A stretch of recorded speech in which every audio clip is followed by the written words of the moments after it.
Salut à tous, ici Reg, bienvenue dans la vidéo actualité de la semaine. Aujourd'hui nous parlons de cinéma, séries et un petit peu jeux vidéo. Comme d'habitude, il y aura dans la description et dans le commentaire épinglé la liste des actualités, mais je vous incite encore une fois à vous intéresser à toutes les actualités pour votre culture tout simplement, et surtout que l'objectif de ces vidéos là c'est de donner mon avis et qu'on partage nos avis sur la question. Je vais pas faire juste un listing bête et méchant, ça ne m'intéresse pas du tout. Et d'ailleurs j'ai écouté un peu vos remarques la semaine dernière où j'avais changé un peu l'apparence des vidéos. Vous savez maintenant pour mes vidéos critiques je mets le fond vert des images du film et tout. Pour les actualités, je me suis rendu compte qu'au montage, c'était pas le truc le plus approprié et pas le truc le plus intéressant et ça marchait moins bien pour les films. Donc pour les actualités, on va garder ce format-là, classique, et pour les films, je garde le format avec le fond vert bien plus utilisé. Et j'aimerais aussi préciser que ces vidéos vont maintenant arriver ou le dimanche ou le mardi parce que maintenant le lundi sera réservé à House of the Dragon. Donc s'il y a du retard dans ces vidéos-là, ne vous inquiétez pas, c'est tout à fait normal. Et cette vidéo contient 2 semaines d'actualité d'un coup. C'est pour ça qu'elle est aussi un peu plus longue. Mais avant, j'aimerais remercier le partenaire officiel de cette vidéo, CyberGhostVPN, et ses 38 millions d'utilisateurs et presque 5 sur 5 sur Trustpilot. Vous les connaissez, ils me permettent de faire plus de vidéos et de manière plus qualitative, mais surtout c'est un service que j'utilise et qui est super utile. En effet, prenez un VPN dans n'importe quel pays en dehors de la France, ça peut être la Belgique, la Suisse ou n'importe quel pays européen, car ils ont souvent la VOSTFR et la VF pour ceux que ça intéresse, mais vous pouvez aller au-delà avec le Canada, les États-Unis, le Royaume-Uni, peu importe. On a l'un des pires catalogues streaming au monde, ce n'est pas une blague. Pour vous donner quelques exemples, c'est simple, sur Netflix, il y a déjà Godzilla Minus One, l'un des meilleurs blockbusters de ces dernières années. Il y a des films sympathiques comme Tout sauf toi. Il y a des nanars à regarder comme Madame Web. Et vous avez même l'une de mes séries préférées de ces dernières années, Scavenger Reign, qui vient d'arriver sur la plateforme. D'autres exemples, Disney+, vous avez Pauvre Créature qui est déjà disponible, l'un des meilleurs films de cette année, ça fait trop plaisir de le voir. Et sur Max, qui arrive dès la semaine prochaine en France, vous pouvez avoir Iron Claw, qui est vraiment génial, que personne n'a vu en salle, et Dune 2, qui est déjà disponible. En plus de ça, si vous êtes un gros consommateur de YouTube comme moi, vous pouvez avoir YouTube Premium pour beaucoup moins cher et ça change la vie. Pas de publicité, ça c'est trop bien, et vous pouvez regarder et surtout écouter YouTube avec votre téléphone dans la poche par exemple, en plus des nombreuses musiques et tout. Vous prenez un pays de l'Union Européenne, la Roumanie, la Bulgarie pour que ce soit moins cher et simple d'accès, ou même au-delà, la Turquie, l'Argentine, l'Inde, le Pakistan, où c'est encore beaucoup moins cher. Vous serez bien plus en sécurité avec un VPN que sur la Wi-Fi de l'université, de la bibliothèque, de l'hôtel ou même chez vous. Vous pouvez partager un compte avec 7 personnes au total, c'est disponible sur tous vos appareils préférés et c'est super simple d'utilisation. En quelques clics, vraiment tout le monde peut le faire, peu importe la machine. Vous pouvez essayer par vous-même, car vous êtes satisfait ou remboursé sous 45 jours et vous avez une assistance technique en français 24h/7. Utilisez le lien dans la description et dans le commentaire épinglé afin de vous abonner à CyberGhostVPN et bénéficier de 83% de réduction plus 4 mois gratuits. Foncez sur l'offre. Première actualité, c'est la bande-annonce de Venom 3 qui a été révélée hier. Venom 3 a l'air moins catastrophique que le deuxième et au niveau du premier, ce qui ne veut pas dire grand-chose. Vous savez que j'ai détesté les 2 films précédents pour plein de raisons différentes, mais ça va pas du tout. Clairement, je pense que Venom c'est nul à chier, mais bon, voilà, depuis le premier, je sais que Venom c'est nul, je sais que c'est un nanar, voire un navet,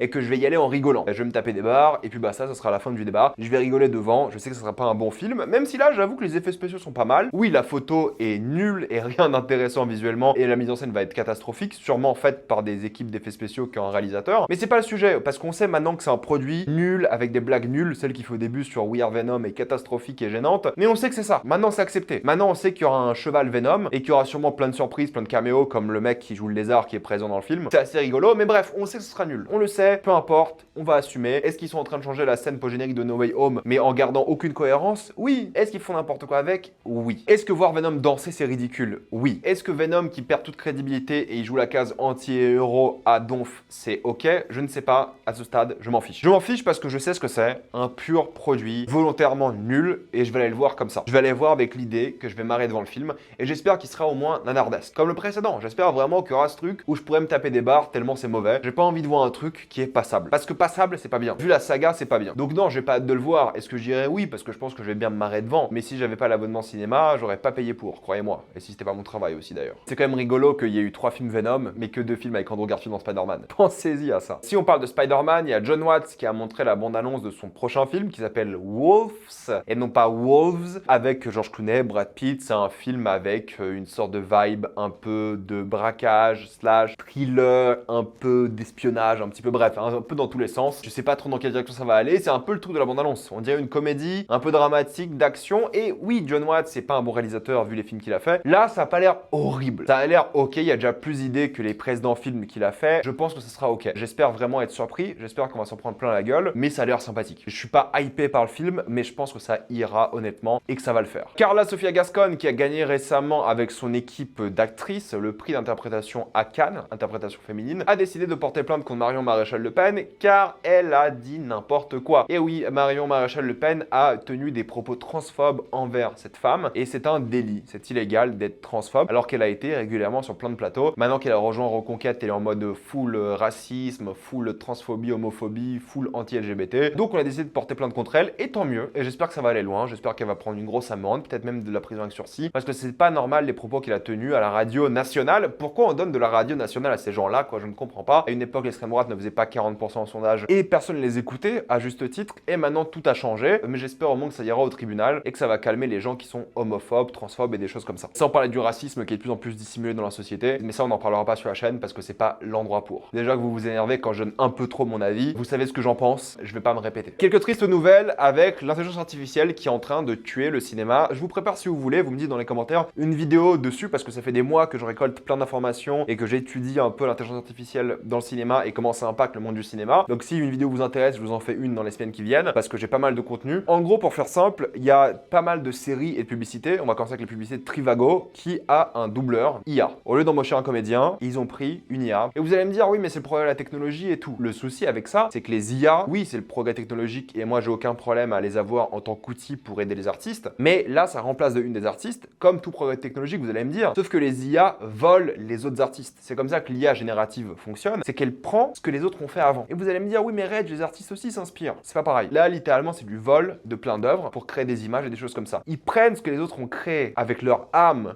leur talent pour les mettre dans un algorithme et générer des choses. Du coup, ils remplacent les narrateurs. Ils ont remplacé là dans mon Little Poney ou mon Petit Poney, je sais pas comment ça s'appelle en français, les doubleurs. Maintenant, c'est fait par IA. Et peu importe la qualité, parce que la qualité, à partir d'un moment, on verra plus la différence. Et là, pour ceux qui ont écouté mon Little Poney, mon Petit Poney, pardon, si on te dit pas que c'est l'IA, tu remarques à peine. Donc, il y a un vrai souci. Ça vole les artistes et ça les remplace. C'est pas normal. Donc, pour ceux qui veulent signer la pétition, on touche pas à ma VF. Et vous savez que je déteste la VF, mais pour moi, c'est important quand même de soutenir les comédiens. Vous pouvez, parce que si les studios un jour décident, surtout aux States, ok, maintenant c'est fini, plus de VF ou n'importe quelle version d'autres pays, on va tout faire avec de l'IA et ça sera mieux parce que ça sera mieux, hein, objectivement, j'en ai parlé dans ma vidéo sur la VF et la VO, c'est fini. Genre les doubleurs n'existent plus alors qu'on a sûrement pris leur voix. C'est ça qui est terrible. Ça s'arrête pas parce qu'en plus, il y a le Tribeca Festival de cinéma qui a lancé une nouvelle catégorie IA pour que tous les films qui ont été créés par de l'IA soient proposés. Mais comprenez que des films qui sont créés par IA ne sont pas des films. C'est juste un gars qui fait des prompts. Alors oui, il y a des modifications et tout, mais c'est du texte. Un film, c'est une équipe. Ou un gars, un appareil, des contraintes géographiques, physiques. Un film, c'est autre chose. Faire un film, c'est un défi constant. C'est pas de taper des prompts sur ton PC. C'est pas normal. Et ils mettent en avant l'IA. Pareil pour Sony. Ils ont dit, Sony, qu'ils vont utiliser l'IA pour réduire les coûts et l'IA générative. Pas l'IA en tant qu'outil. Forcément, Miller et Lord, que vous connaissez pour plein de films, Jump Street, Lego, Spider-Verse, ils ont dit que sur Spider-Verse, il n'y aura pas d'IA générative pour protéger de une les emplois. Mais surtout qu'un artiste fera toujours mieux qu'une IA parce que ça vient d'un homme, d'une personne, d'une vraie âme, d'une identité, d'une idée. Du coup, ils vont jamais l'utiliser. Oui, en tant qu'outil, très bien, mais jamais dans les films pour créer des choses. Pour s'aider, ok, encore une fois. Pour s'inspirer, ok. Mais ils veulent que les artistes créent d'eux-mêmes. Bêtise concernant Prime Video, ils utilisent l'IA pour faire des images de miniatures pour les films. Exemple ici avec 12 hommes en colère, au lieu de prendre une image du film,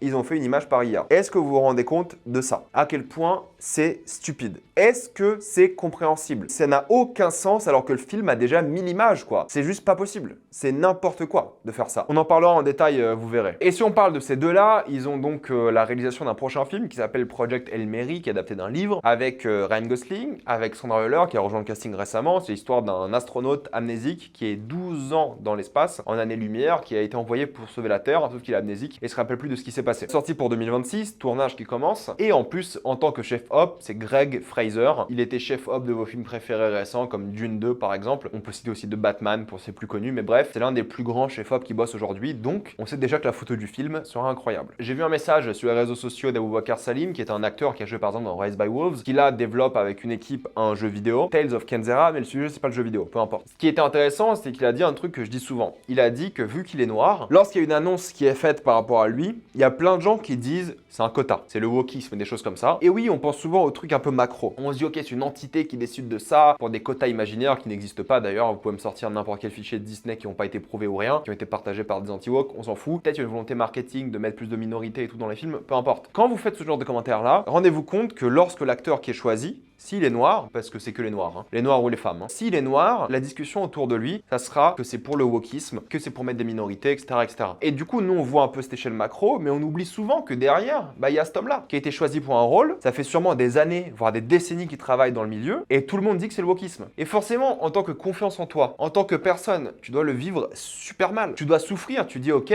peut-être je le mérite pas, parce que tous ces gens le disent, et c'est ça qu'il dit. Il dit, au fait, j'en ai marre, et il voulait pas en parler, mais à chaque fois qu'il fait un truc, vu qu'il est noir, il y aura toujours ce truc du wokisme. C'est pas normal. Arrêtez avec cet argument débile, il n'existe pas. Et il fait du mal à tout le monde, et les premières personnes qui en souffrent, ce sont ces gens-là, qui ont un emploi, après du travail, de l'expérience, qui sont contents d'enfin percer un petit peu, et ça gueule, ah bah non, il est noir, du coup c'est pas possible. C'est pas grâce à son talent qu'il est là, c'est pour un quota.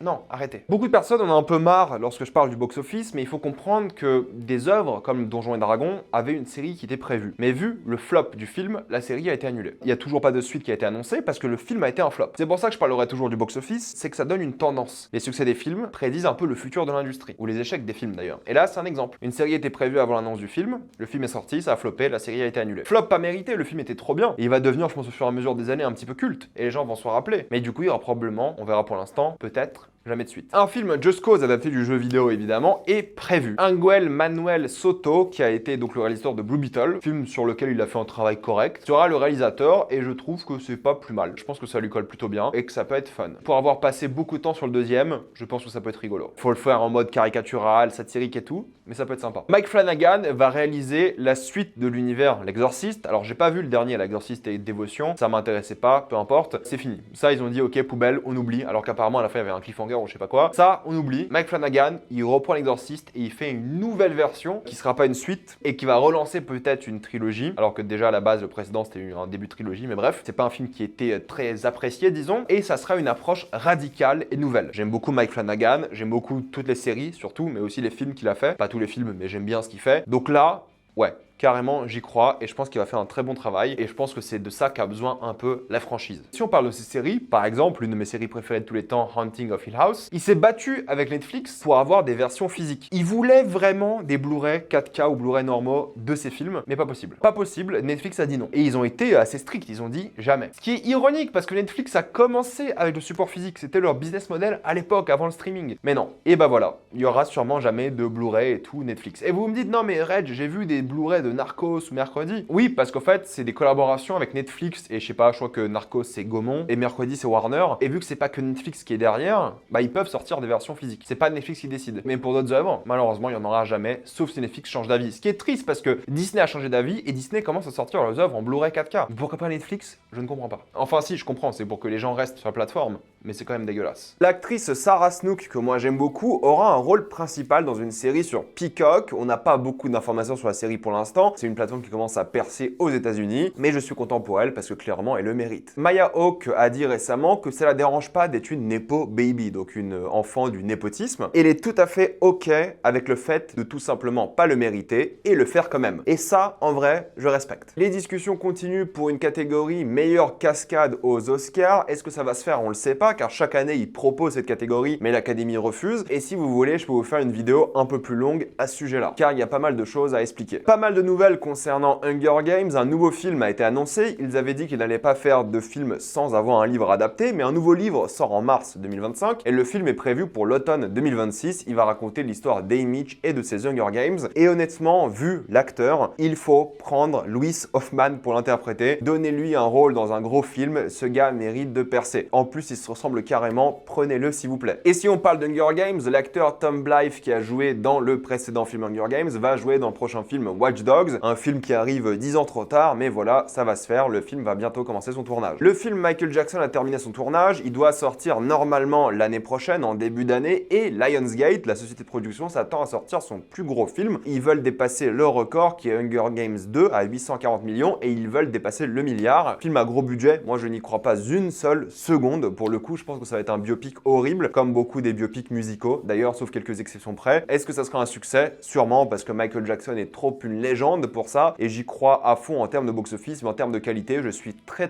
cynique. J'espère avoir tort, on verra l'année prochaine. Et Denis Villeneuve a rajouté un nouveau projet à sa liste. Il va adapter un bouquin coréen, I'm Waiting for You, un bouquin de science-fiction, voyage dans le temps et l'espace. Denis, concentre-toi sur un projet s'il te plaît. Je crois que tu as 5 projets de prévus en même temps là, c'est juste pas possible. Chill. Une chose intéressante, George Miller ne savait pas que beaucoup de cinéma proposait son film Furiosa en KDX. Il a appris récemment l'interview et je trouve ça bizarre quand même. De une, qu'il soit pas au courant que son film sera diffusé dans ce format-là et qui pose des questions sur comment son film sera diffusé. Et je me dis, mais s'il était au courant, je suis sûr que ce mec-là aurait eu des idées pour rendre l'immersion encore plus folle. S'il avait en tête le fait que des fauteuils allaient bouger, dans son film, je vous jure, il aurait changé des choses. Pas dans le film forcément, mais en post-prod. Il aurait dit, là, cette chaise, elle doit faire tel mouvement, tel truc et tout. Je sais pas qui s'occupe de la 4DX, je me suis jamais renseigné, honnêtement, je devrais le faire. Mais en gros, si on met les réalisateurs aussi derrière le concept, moi, ça me motiverait encore plus. Je vais aller 2 fois en 4DX. Aller en 4DX. Je me dis, ok, je vais voir le film une fois en version classique. Et si je sais que Miller, il a bossé sur la 4DX de Furiosa, peut-être ma deuxième séance, c'est en 4DX. Parce que je sais qu'il y aura un peu son intention derrière. Et ça, c'est mortel. Enfin, ça serait mortel. Mais visiblement, c'est pas le cas. Et si on parle de Furiosa, bah, ouais, c'est la catastrophe, hein, pour le coup, hein, faut le dire. Hein. Énorme échec commercial pour l'instant. Même pas 120 millions en 10 jours. C'est très mauvais. Une chute au box-office aux États-Unis de 59%. Le bouche à oreille ne fonctionne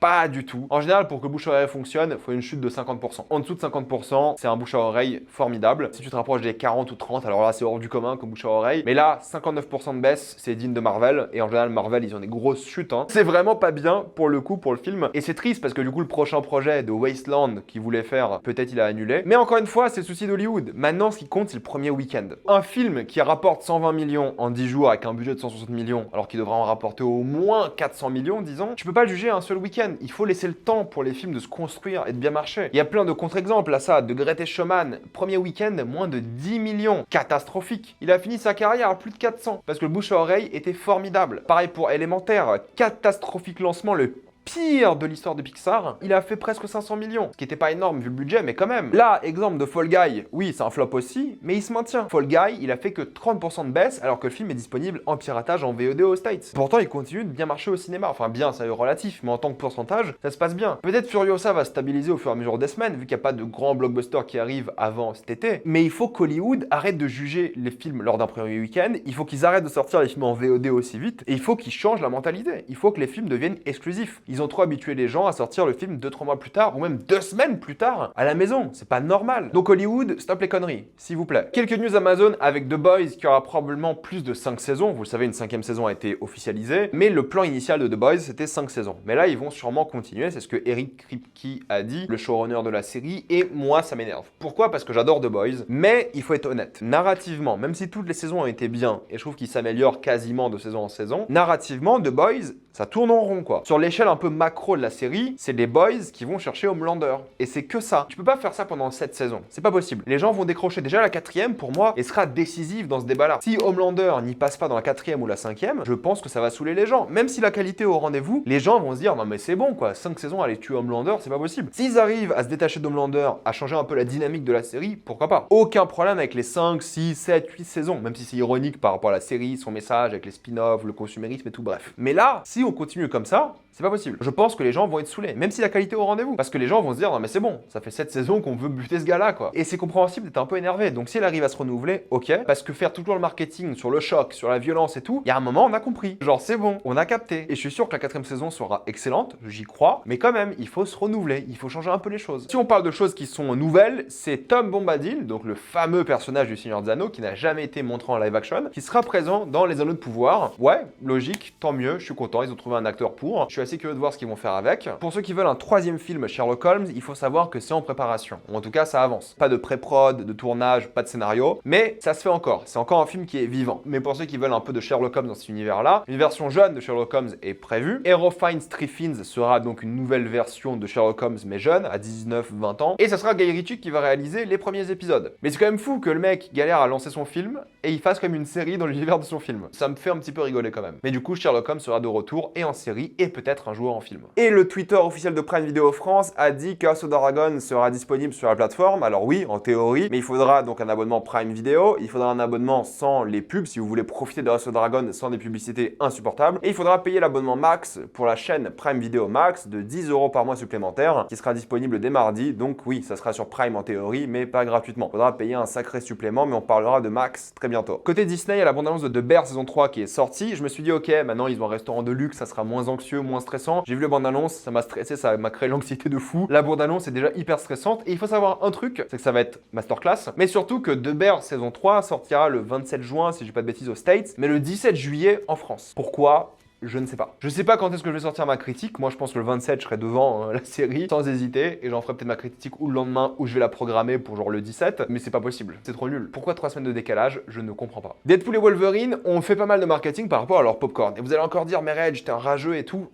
Oui. Il y a un popcorn Deadpool et Wolverine qui a été montré avec donc Wolverine, sa bouche, les popcorn, tu peux mettre ta main dedans, et la blague c'est que tu peux mettre d'autres parties de ton corps dedans. Il y a du beurre et tout dégoulinant qui fait un peu lubrifiant, et ça m'énerve ce cynisme qu'a Deadpool. Vous allez me dire non mais Deadpool c'est cynique. Deadpool c'est cynique, mais il y a une différence entre faire du cynique marketing et faire du cynisme un peu sérieux quoi. Pourquoi ils ont fait ça? C'est qu'en fait le popcorn de Dune a fait ça. Mais Dune, c'était une erreur en fait. Dune, ils ont pas voulu le rendre sexuel ce truc. Mais là, vu qu'ils ont vu que Dune, ça fait du bruit dans les réseaux, ils ont dit ok, nous on fait la même chose avec Wolverine. Pour moi, voler les idées des autres, même si vous allez me dire non mais c'est Deadpool, c'est la parodie, très bien. Mais artistiquement, c'est pas drôle et intéressant. Et j'aime pas du tout le marketing que fait l'œuvre. Alors qu'en général, j'ai beaucoup aimé les marketing des deux précédents films. Mais là, franchement, le cynisme et la parodie inintéressante que fait pour l'instant, avec ce popcorn qui symbolise bien, voilà, on a pris une idée qui a bien marché au début d'année, mais on a enlevé l'identité et l'âme parce que là c'est fait exprès, alors que Dune c'était pas fait exprès. Bref, vous allez encore dire que je suis un rageux, j'admets. Et si on parle de Deadpool et Wolverine, Sean Levy, le réalisateur du film, est en lice pour réaliser les prochains Avengers, et si c'est le cas, c'est finito. Si c'est lui qui va réaliser les prochains Avengers, on est terminé quoi. C'est mort de chez mort, c'est fini. Putain, Sam Raimi, il a dit qu'il est chaud pour le faire. Pourquoi est-ce que Sam Raimi se voit pas automatiquement offert les 2 prochains Avengers? Je ne comprends pas. C'est l'un des seuls réalisateurs qui a réussi à mettre son style dans un film Marvel, et là on va prendre Sean Levy, le plus gros yes man, et l'un des pires réalisateurs que vous allez voir dans votre vie, c'est lui qui va tuer Deadpool 3, on est tous d'accord sur ça, c'est juste pas possible. Honnêtement, ça va être un carnage si c'est lui qui va réaliser. Prenez Sam Raimi, bordel, s'il vous plaît, soyez logique. Le Soldat de l'hiver est reparti pour des reshoots, je crois que c'est les 3e ou 4e reshoots, pour 22 jours de reshoot. Le film est toujours prévu début février. Giancarlo Esposito a rejoint le casting. On ne sait pas pourquoi il y a des reshoots. Ils sont pas satisfaits des scènes d'action, ils ont refait des scènes et tout, bref, ça on le sait. Il y a aussi tout ce délire là où il y a un personnage qui est israélien, et en ce moment peut-être Marvel, ils ont un petit peu peur de mettre un personnage israélien militaire de l'IDF en tant que personnage secondaire dans l'œuvre. L'alliance États-Unis-Israël, même si aux States, bon, c'est politiquement assez bien vu. Dans le reste du monde, un personnage israélien, surtout de l'armée israélienne en ce moment, c'est très mal vu. Il y a aussi visiblement des histoires par rapport à ça, mais on sait pas. La vérité, c'est qu'on sait pas. Giancarlo dans le film, tant mieux. Qui est-ce qui joue? On sait pas. Il y a des images de tournage, mais j'ai plus envie de montrer des suites. J'ai juste envie de montrer des images officielles à partir de maintenant, mais vous pouvez trouver les images si vous voulez.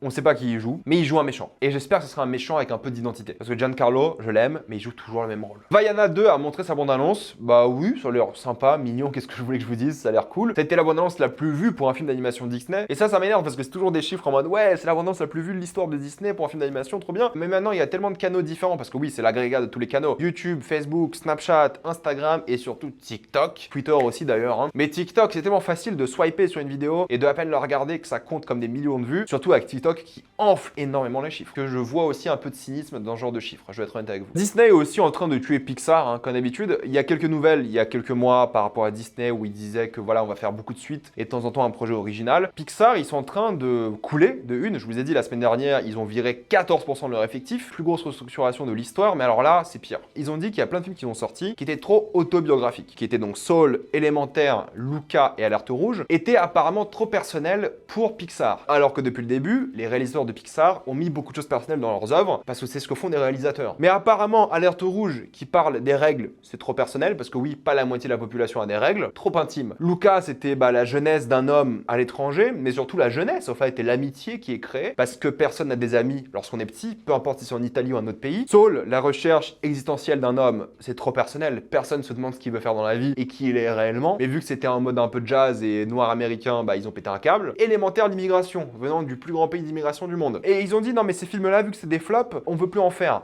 De une, c'était pas des flops, parce que ces films-là pouvaient pas marcher. Tu les as sortis sur Disney+.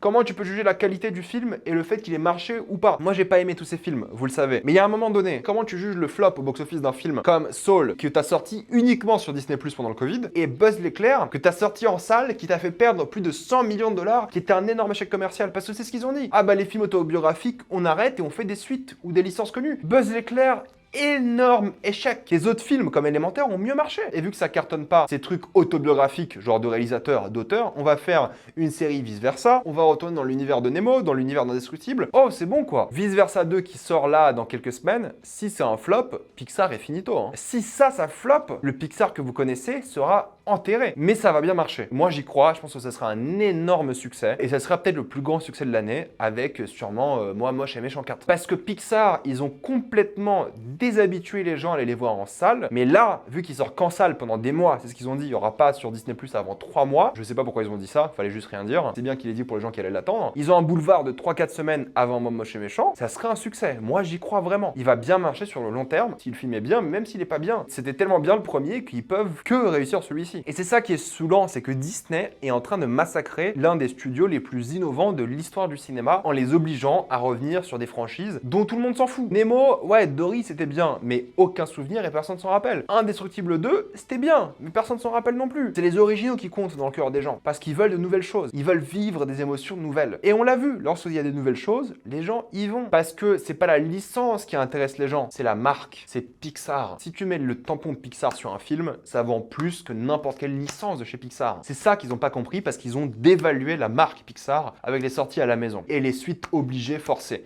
Alors que Pixar, à la base, c'est une machine au box-office, mais colossal. À un moment, leurs films tapaient tous, j'exagère un petit peu, ou pas loin, le milliard quoi. C'est pas rien. Bref, sinon Alien a sorti une nouvelle affiche, on dirait Cherry. Tout le monde a fait la blague, moi le premier sur les réseaux. Ouais, c'est Tom Holland qui se fait bouffer par un alien. Ce qui est bizarre comme affiche parce qu'il a même les cheveux courts. Au début, je me suis dit, ouais, c'est une parodie des affiches de films qu'ils vont faire là. Je sais pas pourquoi ils auraient pris Cherry pour commencer avec ça. Mais en fait, non, c'est juste une référence à Evil Dead du même réalisateur. C'est juste ça. Et du coup, il y a aussi une nouvelle bande-annonce d'Alien Romulus qui est venue avec ses affiches. Et bah ouais, ça a l'air exceptionnel, hein. Je suis désolé. Grand fan d'Alien, on en parlera de tous les films après la sortie de Romulus, mais entre les visuels incroyables, le côté huis clos, le retour à un xénomorphe practical et CGI, pareil pour les facehuggers, l'ambiance, vraiment, le côté familial, jeune personne, je crois que c'est des mineurs comme dans les films de base, ça va être incroyable. Honnêtement, moi j'y crois à fond, l'esthétique est folle, ça fait flipper déjà, la bande-annonce elle crée l'angoisse, il y a une fameuse séquence où ils prennent la tagline du film original, In space, no one will hear you scream, et ça va vers un plan d'une femme qui crie, mais on l'entend pas, c'est génial, les battements semi-organiques et mécaniques, croyez-moi, ça va être un sacré morceau. Et Elle Fanning sera l'actrice principale du film Predator qui s'appellera Badlands, qui sera donc un film Predator dans le futur, la suite spirituelle de Prey avec la même équipe, donc ça sera mortel. Et c'est prévu pour une sortie cinéma normalement et pas Disney+.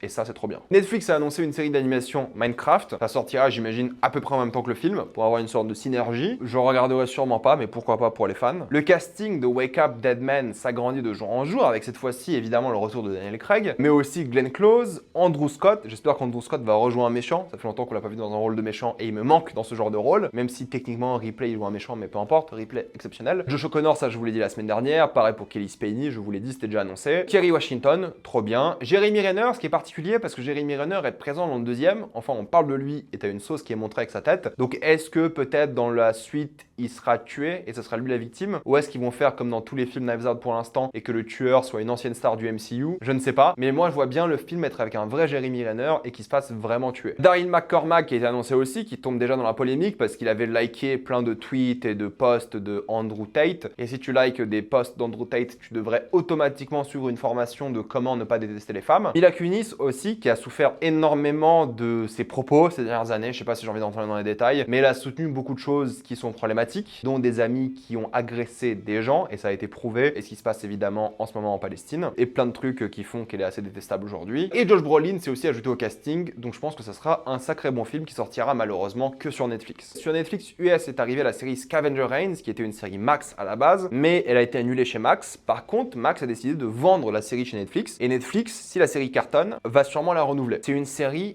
incroyable. En termes de direction artistique, d'animation, c'est hors du commun. C'est la chose la plus impressionnante que j'ai vue depuis Arcane. C'est différent, évidemment, hein, mais c'est incroyable, vraiment. Donc VPN, tout ça ce que vous voulez, mais c'est une série qui vaut clairement le détour. Et il y a aussi un animé Tomb Raider qui est prévu, la bande-annonce a été révélée, ça a l'air pas mal du tout, je trouve ça correct, mais posons-nous une question aujourd'hui. Le terme animé, moi j'ai du mal à le comprendre. Parce que pour moi un animé, c'est une production japonaise, coréenne, en tout cas une production asiatique avec des codes bien spécifiques. Mais là c'est un studio américain qui reprend les codes japonais et coréens pour en faire une série américaine, mais en mode animé, genre d'un point de vue stylistique. Qu'est-ce que vous considérez comme animé? C'est la question que j'ai envie de vous poser. Moi c'est vraiment une question de pays, genre de la même manière qu'en France on appelle ça des BD et aux States des comics, et de la même manière qu'aux États-Unis, j'appelle ça des cartoons ou des séries d'animation ou animated series, peu importe en anglais. Cyberpunk Edge Runners, c'est techniquement européen et japonais, mais c'est clairement un animé parce que c'est un studio japonais et en même temps un style japonais. Pareil, je reste sur CD Projekt Red avec The Witcher, The Nightmare of the Wolf, qui était une production coréenne avec évidemment une collaboration américaine-européenne. Pour moi, c'est un animé parce que c'est produit et ça ressemble à une production de là-bas. Là, Tomb Raider, on dirait une production japonaise, mais pour moi, c'est pas un animé. Enfin bref, j'ai envie d'avoir votre avis dans les commentaires. Je sais pas si vous le savez, mais cette semaine est sortie sur Netflix dans le monde entier, sauf en France, Hitman. Hitman, c'est le nouveau film de Richard Linklater, l'un des plus grands réalisateurs d'après moi en activité. J'ai adoré quasiment tous ses films et il ne sortira pas en France sur Netflix, mais sur Canal+. Et ça me dégoûte. Non pas parce que Canal a chopé un film comme ça qui est trop bien. Apparemment, il est trop bien, les critiques sont géniales. Je l'ai pas encore vu, j'attendrai la sortie Canal en septembre du coup. Mais ça me fait chier parce que je me demande si Canal ils sont pas en train d'adopter une stratégie Netflix, c'est-à-dire qu'ils vont acheter plein de films à l'international pour les diffuser sur MyCanal pour que les gens s'abonnent à Canal. Et vu qu'ils ont plus d'argent que les autres distributeurs, les distributeurs ne pourront plus faire la concurrence avec Canal, mais Canal va choper tous les films intéressants et même pas les diffuser en salle. Canal, si vous chopez les films intéressants, faites au moins un week-end dans toute la France avec quelques séances ou même une dans toutes les grandes villes ou même quelques petites villes si vous voulez et diffusez au moins le film une fois quoi. Au moins une fois au cinéma. Putain, j'ai pas envie de voir un film de Richard Linklater chez moi, ça fait chier quoi. En plus, le film apparemment est excellent. Les critiques sont extrêmement positives. Apparemment, c'est l'un des meilleurs films de Linklater, déjà filmographie de fou et l'un des meilleurs films de l'année. Si c'est la stratégie, ça me dégoûte vraiment. J'espère que c'est pas le cas. Et j'espère que c'est une exception. Déjà que ça fait chier. Ils ont pris les droits aussi du film de Mikkelsen, Kingsman. Bon, ça à la limite, apparemment, c'est pas terrible. J'en parlerai, je le verrai, il sort bientôt là. Mais bon, faut pas que ça devienne une stratégie. Il faut que la priorité soit pour les salles et le cinéma. Ou les deux à la limite. Vous pouvez faire plus ou moins les deux, au moins pendant un week-end. Et c'est confirmé aussi que le film Peaky Blinders sortira sur Netflix. Il sera produit par Netflix avec évidemment tout le casting qui sera de retour et il sortira l'année prochaine. Un peu déçu qu'il n'y ait pas une mini sortie salle, mais je comprends aussi l'ambition de Netflix d'avoir le film sur leur plateforme. Si on parle de Max, La Cité de Dieu, l'un de mes films préférés, l'un des plus grands films d'après moi de tous les temps, aura le droit à une suite en série avec 6 épisodes, produite par Max, je sais pas si c'est HBO mais que Max, elle sortira cet été. 6 épisodes pour retourner dans ce monde, pourquoi pas, je sais qu'il y avait déjà une série qui existait à l'époque qui s'appelait La Cité de l'Homme, qui était une sorte de suite spirituelle, mais là ça sera visiblement une vraie suite. Si vous n'avez pas vu La Cité de Dieu, allez voir La Cité de Dieu, c'est une œuvre exceptionnelle. Grosse surprise avec, vous savez, la série Welcome to Derry, donc le préquel à l'œuvre Ça, et bien Bill Skarsgård sera de retour en tant que Gripsou en français, mais Pennywise, c'est un peu plus agréable à entendre. Pennywise, et à la base il voulait pas le faire, il a dit il y a quelques années qu'il a pas du tout aimé jouer ce rôle, enfin c'est pas qu'il a pas aimé mais c'était un rôle qui était physiquement difficile et mentalement il voulait pas revenir mais il reviendra. J'espère que c'est pas parce que ces films récents un petit peu flop, film d'action sud-africain qui était un énorme four et là il y a The Crow qui sort bientôt, compliqué pour lui, donc j'espère que c'est pas à cause de ça qu'il revient mais je suis content de le revoir, il était vraiment excellent et c'est lui qui a vraiment carry ces films. Un prequel à 300 est officiellement prévu et Zack Snyder va peut-être réaliser quelques épisodes. Pour moi c'est mon œuvre préférée de Zack Snyder, c'est 300, c'est l'une des seules œuvres que j'aime de Zack Snyder d'ailleurs. Moi je suis chaud, en plus c'est tellement un style qui peut aujourd'hui passer en mode série télé. Et vu que ce sera un prequel, je pense qu'on peut bien se marrer. Et The Last of Us saison 2 n'aura que 7 épisodes. Et oui, pourquoi? Parce que la saison 3 sera plus longue que prévu, en tout cas plus longue que la deuxième saison. Et ils n'ont pas coupé ça de manière symétrique. Et moi, du coup, ma théorie, elle est simple. 7 premiers épisodes sur Ellie, les 7 d'après, ou les 8 d'après, les 9 d'après, on n'en sait rien, dans quelques années, sur Abby. Et ensuite, ils prévoient de faire une 4e saison pour finir le deuxième jeu. Donc je pense qu'en termes de scénario, ils vont vraiment adapter tout le jeu, qui est beaucoup plus long que le premier. Donc c'est compréhensible qu'ils fassent 2 saisons supplémentaires, même si plus courte, et une 4e potentielle, à voir s'ils vont réussir à sortir une saison 4 et 5 en même temps qu'un potentiel 3e jeu. J'ai vraiment hâte de voir ce que ça va donner, ça sortira normalement en début d'année prochaine. Quelques actus jeux vidéo avec Black Ops 6, waouh, le 6e déjà. Le dernier Call of que j'ai fait c'est Black Ops en 2009, 10, 11, je sais même plus. Le fait qu'on soit au 6e ça me fait rigoler. Il sortira Day One sur le Game Pass, et ça c'est intéressant parce que Call of a toujours été plus ou moins le jeu le plus vendu chaque année. Premier, deuxième, avec FIFA il y avait la compétition, à quelques exceptions près, quelques années près, mais là qui sort sur Game Pass Day One, qui va l'acheter? Le Game Pass, c'est bien pour des gens comme moi qui vont pas acheter des jeux. Mais là, je me dis, je paye 15-20 balles pour jouer à la campagne de Call of alors que je l'aurais jamais acheté sinon. En vrai, pourquoi pas? Juste la campagne est narrative et après j'arrête. En 5 heures, c'est plié, je me désabonne et puis basta. Mais qui va acheter Call of maintenant alors qu'il est dispo sur le Game Pass Day One? Et surtout, le business model, qui va mettre de l'argent dans des microtransactions si tu n'achètes pas le jeu? C'est une bonne question qu'il faut se poser parce que la majorité des bénéfices de grosses boîtes comme ça viennent des microtransactions. On le sait. Psychologiquement et moralement, va mettre de l'argent supplémentaire dans un jeu qu'il ne possède pas. Parce que oui, on peut ne pas posséder certains jeux qu'on achète en physique aussi, hein. Mais qui va mettre de l'argent dedans si tu possèdes pas le jeu? Et j'ai vraiment envie de voir l'impact du Game Pass sur les microtransactions. Voir si ce jeu-là en aura moins que d'habitude ou au contraire, si le fait que sur le Game Pass, bah, des gens comme moi vont s'y mettre et vont peut-être jouer au multi après un petit peu et tout, et peut-être payer pour une ou deux microtransactions, j'en sais rien. Mais là, dans le monde du jeu vidéo, surtout chez Xbox, il y a un shift incroyable qui est en train de se produire, qui économiquement aura un impact colossal sur l'industrie. Et je le pense vraiment. Mais je sais pas dans quelle direction ça va aller. Il y a aussi eu un State of Play un peu express, t'as l'impression, qui est sorti parce qu'il y a toutes les conventions là de jeux vidéo qui seront la semaine prochaine. On en parlera dans la vidéo actu du coup de la semaine prochaine ou les semaines d'après. State of Play un peu nul. Alors oui, moi je suis en mode copium, j'attends toujours Bloodborne remaster ou juste un patch 60 FPS. Mon rêve c'est qu'il y ait la version remake en mode PlayStation Pro, mais ça je pense que je peux continuer de rêver. Je vais juste parler de quelque chose qui m'ont un peu frappé, genre il y a le jeu 6v6 ou 5v5 Concorde, c'est le jeu en mode Overwatch ou pour les vieux de la vieille Team Fortress. C'est pas un jeu qui sort genre 10 ans trop tard ce truc. Il y a déjà tellement de concurrence, c'est quoi? C'est Valorant, Apex, je suis en mode boomer là. C'est tellement saturé comme marché. Encore Valve qui sort Deadlock. Ça ouais, je suis chaud.